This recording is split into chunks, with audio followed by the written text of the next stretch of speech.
ઘણા લોકોને આપણે જીવનમાં જોઈએ છે, આપણે લાગે આ આટલા પાપ કરે છે, આટલા ખરાબ કામ કરે છે, છતાં એના જીવનમાં આટલું સુખ કેમ? લોકો ઊંધો અર્થ કરે તો પછી આપણે પાપ ન કરીએ, આટલા પાપ કરે તો આટલા સુખમાં ભોગવે છે, તો પછી આપણે શું કરવા પુણ્ય કરીએ, આપણે પાપ કરીએ? એમ નથી વિચારતા કે આના ગત જન્મના કરેલા પુણ્યો આટલા પાપ કરવા છતાંય સારું ફળ આપે છે, તો હું પુણ્ય કરીશ તો મારા જીવનમાં કેવું સુખ. વિકર્મનું સ્વરૂપ પણ સમજવું જોઈએ. પણ આ કર્મની ગતિ અતિ ગહન છે. ભગવાને ગહના કર્મણો ગતિ, બહુ જ ગહન ગતિ છે કર્મ. સમજી શકાય એવી નથી અને સમજમાં આવતી પણ નથી. કયા કર્મનું કઈ રીતે ફળ મળે? કર્મને કારણે ભાગ્ય બન્યું છે ને ભાગ્યને કારણે કર્મ થાય છે, કે કર્મને કારણે ભાગ્ય બને છે? કઈ સમજાતું? આ તમે જે બધું કરી રહ્યા છો એ લખાઈને લાવ્યા છો એટલે કરો છો, કે જે કરી રહ્યા છો એને કારણે લખવાના છો?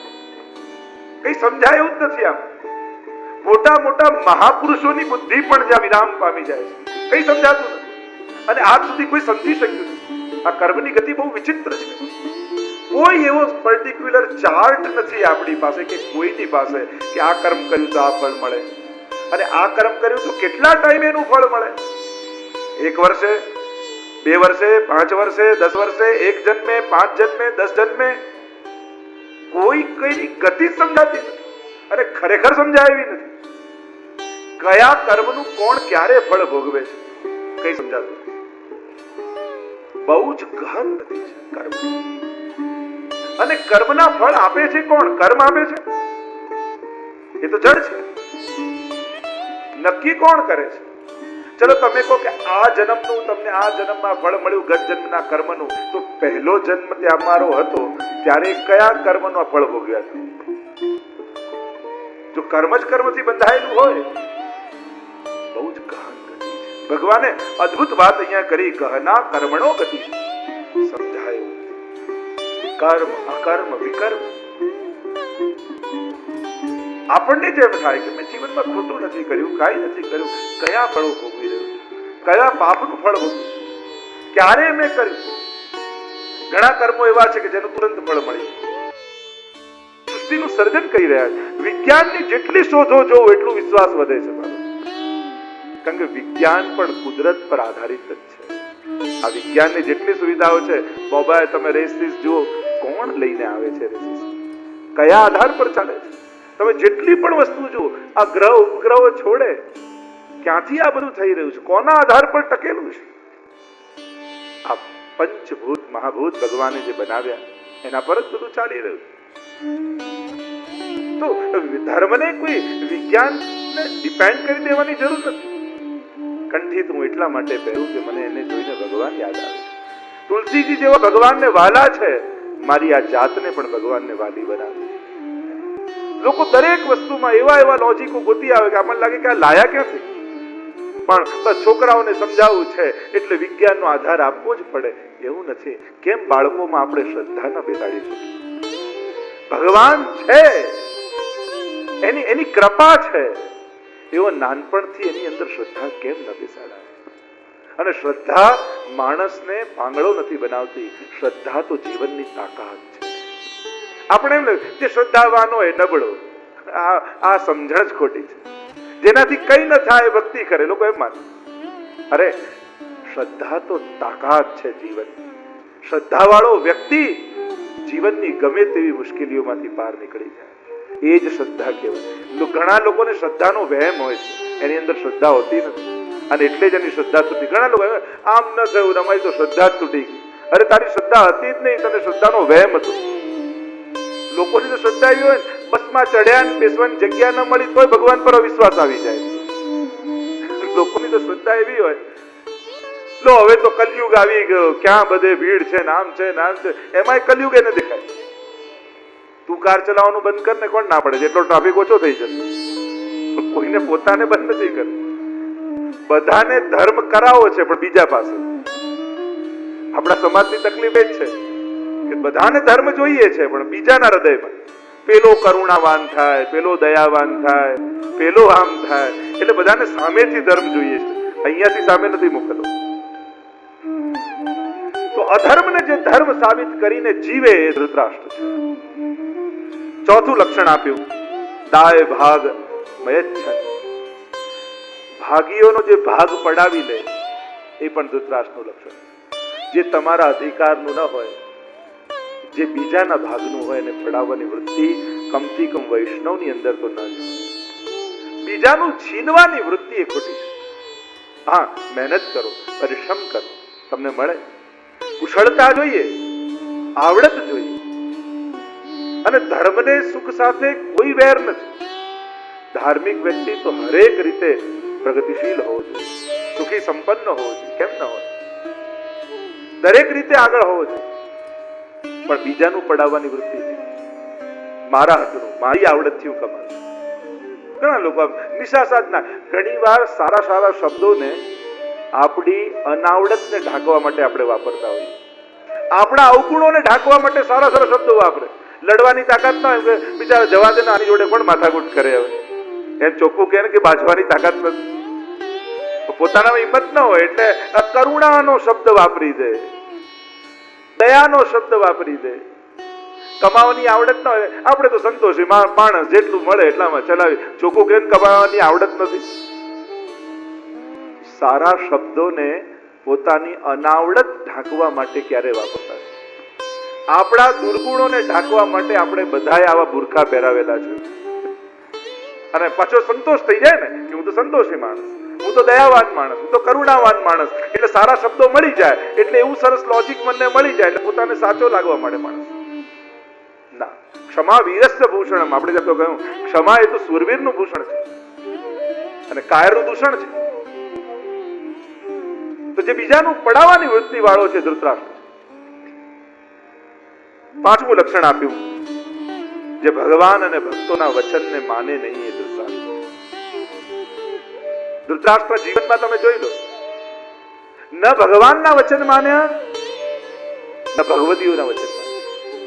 દુર્યોધન, જ્યારે દુર્યોધન પાસે વિદુરજી ગયા, સમજાવવા લાગ્યા અને અપમાન કરીને વિદુરજીને કાઢ્યા. જે ઘરમાં ભક્તોનું અપમાન થાય ત્યાં ક્યારે સુખ ટકતું નથી.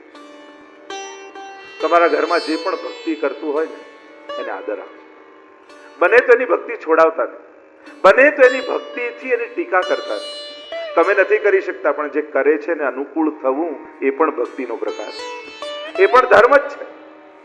તમારાથી ધર્મ નથી થતું, પણ ઘરમાં કોઈ એક જણ ધર્મ કરે છે તો એને અનુકૂળ થઈ જાઓ, એ પણ તમારું ધર્મ છે. ક્યારે એની નિંદા કરશો ને, ભક્તોની નિંદા કરો એટલે તમારા પુણ્ય જતા. જ્યારે પણ ભક્તની નિંદા તમારા મુખે નીકળે એટલે તમારા કરેલા પુણ્યો તમે બાળી રહ્યા છો, સમજી લેજો. અને દુર્યોધન દ્વારા એ જ થયું. અપમાન કર્યું વિદુરજીનું. રામાયણમાં તમે જુઓ તો રાવણે અપમાન કરીને જ્યાં કાઢ્યા વિભીષણજીને, અને માનો બધા પુણ્યો ગયા, બધું જ ગયું. એમ વિદુરજી જ્યાં ગયા માનો પુણ્ય ગયું. સ્વયં ભગવાન આવ્યા સમાધાન કરવા માટે દુર્યોધન પાસે કે 5 ગામ આપી દે, અને ભગવાનનું અપમાન કર્યું. સોયની નોક પર જેટલી જગ્યા છે એટલી પણ યુદ્ધ વગર નહીં આપે. અને પ્રભુ જ્યાં નીકળે નિશ્ચિત ત્યારે જ, જ્યારે વિદુરજી દુર્યોધનને ત્યાંથી નીકળ્યા ને, દુર્યોધનની હાર તો ત્યાં જ નક્કી થઈ ગઈ. પછી તો ખાલી ઘટનાઓ ઘટવાની વાર હતી. જો ઘણી વાર લેખ પહેલા લખાઈ જાય અને સંજોગો પછી થાય. ઘણીવાર આપણા જ કર્મો એ જ સમય આપણા ભવિષ્યને લખી દેતા હોય છે. ઘટનાઓ ભલે પછી બને, 5 વર્ષે, 10 વર્ષે, 25 વર્ષે, પણ એ ભવિષ્યના લેખો ક્યાંક આપણે જ આપણા હાથે લખેલા હોય. આપણે ભાગ્યને જ્યારે દોષારોપણ કરતા હોય, મારું ભાગ્ય કેમ આવું, પણ ગીતાજી કહે ભાગ્ય લખ્યું કોણે? દરેક વ્યક્તિ ભાગ્ય પોતાનું પોતે જ લખતો હોય. કારણ કે કર્મની જ્યારે આપણે ચર્ચા કરીશું કર્મ યોગમાં, ત્યારે સંચિત કર્મ, પ્રારબ્ધ અને ક્રિયમાણ ત્રણેયની ચર્ચા થશે. અને તમે જે કર્મ કરો છો એનાથી જ તો ભાગ્ય બને છે.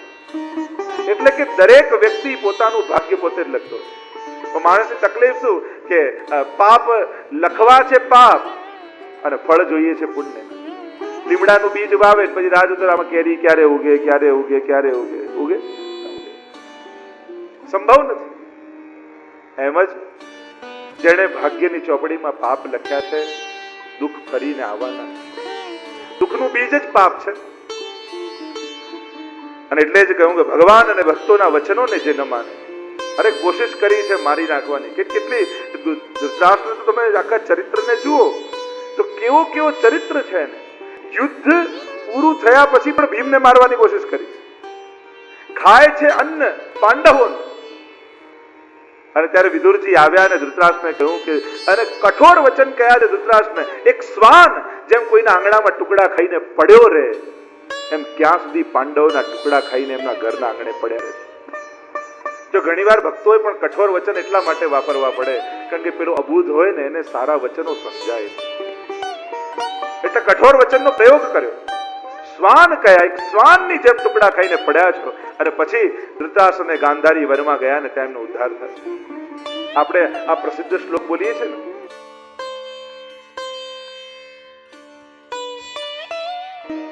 બધાને શ્લોક આવડે છે મહાભારત. તો ઘણા ઘણા એવા શ્લોકો છે ભાગવતજીના, મહાભારતના, તમને આવડતા હોય છે પણ ખબર નથી હોતું ક્યાંનું. ઉદ્ધાર થયો બંનેનો વનમાં ગયા છે વિદુરજીના કઠોર વચન સાંભળી. તો ધૃતરાષ્ટ્રનું એક લક્ષણ, પાંચમું છેલ્લું, એ ભક્ત અને ભગવાનના વચનોનું જે ઉલ્લંઘન કરે એ ધૃતરાષ્ટ્ર છે. ભગવદ વચનોને આદર આપો એ જ ભગવાનની ભક્તિ. ઘણી વાર શું થાય, ભગવાનને માની પણ ભગવાનનું ન માની. એક બાપા હતા, 100 વર્ષના થયા, તો 4 દીકરા ને એમને થયું કે 100 વર્ષ બાપાને થયા, લાવને ઉજવીએ.